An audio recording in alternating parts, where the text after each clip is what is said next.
Hey, what's up, you guys? Just left you off with part 1 of the new mission NightFall. It's a stealthy recon mission, like described in part 1. Make sure you check out part 1 before you watch this video, if you haven't already. As well as check out mission 1, Winter Contingency, and mission 2, Any Sword Base, if you haven't, because that's what leads up to this. Now, I'm not saying you have to watch those to be able to know what's going on here, because, I mean, it helps, but it's not needed. But you guys should still check them out. Pretty cool videos. And the Noble Actual mission video, character customization, introduction to story. So, that's out of the way. Need to move on to my next topic. My raffle that I'm still holding. First 50 subscribers get entered in it. You win a 48-hour gold membership subscription code. I promise to give whoever the winner is it. I'm not gonna jack you like that. Jack you. I don't know if that's correct way of saying that, but I'm not gonna like rip you off. That's the word. And also, your channel will get advertised on couple other main channels of my main channel and a couple other popular YouTube channels. So, free stuff just for the push of a button. Pretty good deal. I'll be doing this. I'll be doing some kind of prize giveaway every 50 subscribers I get. So if you don't win the 50, when I hit 100, you'll have a chance at that. When I hit 150, you'll have a chance at that. And so on. You get the math. Now, I left you off. We're finally getting into the close combat section of this mission. It started off, like I said, stealth and recon-ish. Still a little recon, but the stealth part has kind of gone away because, especially if you're playing on normal, I mean, you can get past enemies, but they're not blind. They'll still see you. There's no way you can get through this whole mission without being seen, just because in some sections you have to kill off enemies to go through with the mission to get to the next stage. So it's not at all those kind of missions where you have the option, if you're good enough to sneak by everyone. You can't. Now, these things scare the crap out of me, and I've only killed them with this turret, so I haven't tried it with a regular gun. If it's hard, then I suggest you pick up this turret before you go into this area, because there are 2 of them.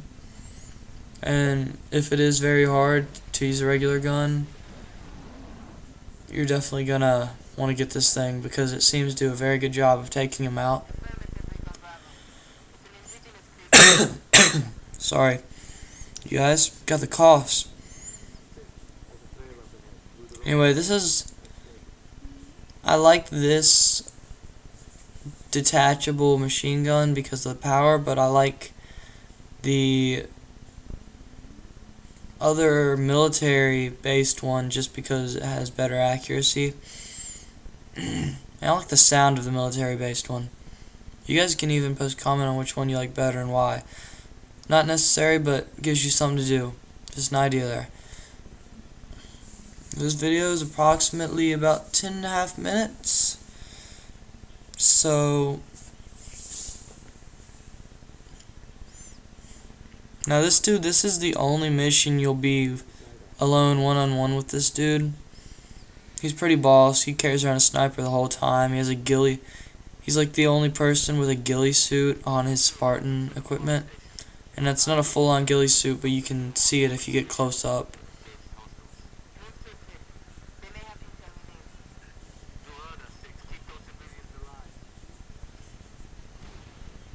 And on this part, it says protect the militia, which is these civilians. And if they die, don't worry, you're not going to lose, because on Legendary, they have all died for me, and I still got through the whole mission. So don't freak out if you don't save them, because it's not a necessity. I guess it just helps because they help you kill monsters. I always say monsters. They help you kill the Covenant faster. If you don't know what the Covenant is, it's the alien dudes that you're fighting, the enemies. You need to learn that word if you don't already know it.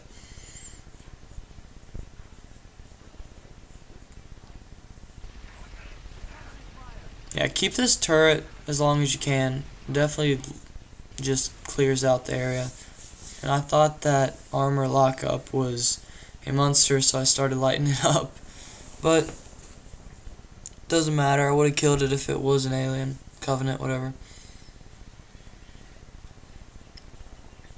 Now in this part, after you beat the first wave of enemies, you actually can go over the bridge to my.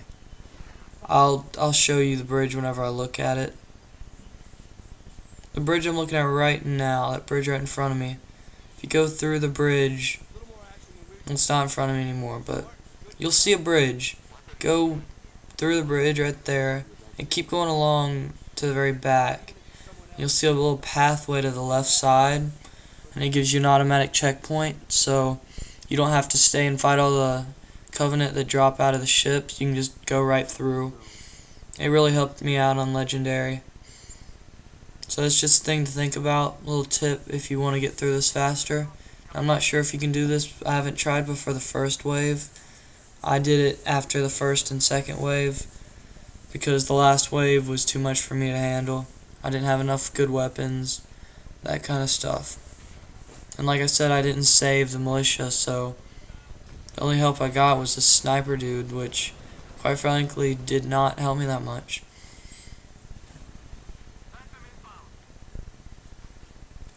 Here's the bridge.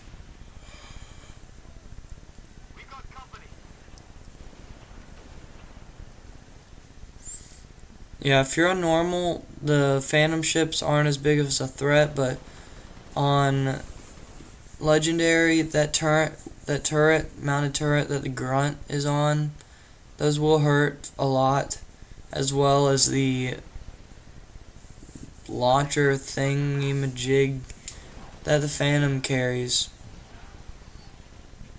So make sure I'd use an armor lockup for that part.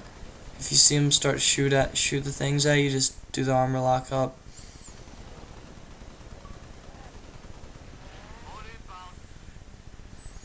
Yeah, if you're playing on Legendary and you see those white brutes, don't just run up on them. It's not a good idea because you won't kill them as fast as I did on Legendary. Not nearly as fast. I mean, like, literally, not nearly as fast.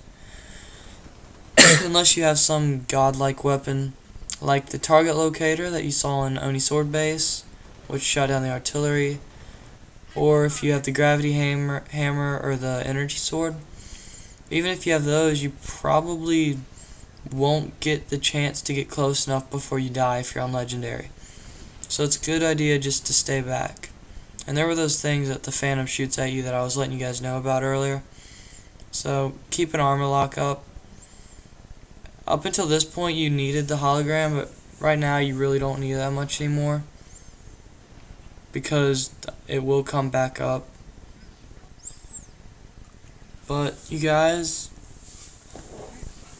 this is the shotgun. You've seen me use it before, and it is a good weapon at close range if the enemy shields are out.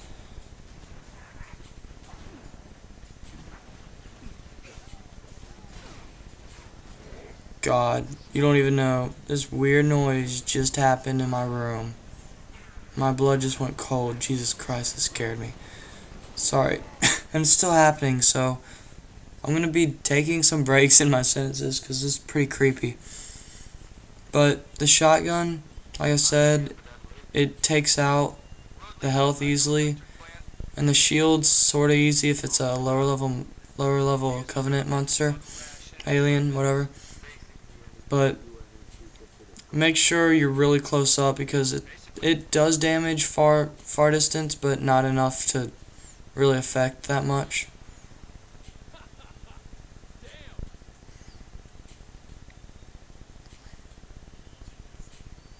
And in Halo 3, to switch grenades, I believe it was LB, and now in this game it is just regular B.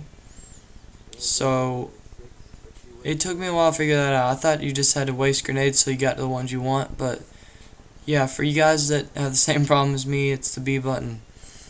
Now here's the pathway. If you just run straight to it like I told you earlier, after a couple waves, it'll give you an automatic checkpoint and you can just pass right through that hard part. But anyways, this mission is, well, this part 2 mission, NightFall, is coming to a close. Part 3 coming soon. Check out part 1. It's been an SC Gunslinger video. Make sure to subscribe, comment, thumbs up. I'll be right back at you with part 3 very soon, you guys. Thanks for watching. Peace.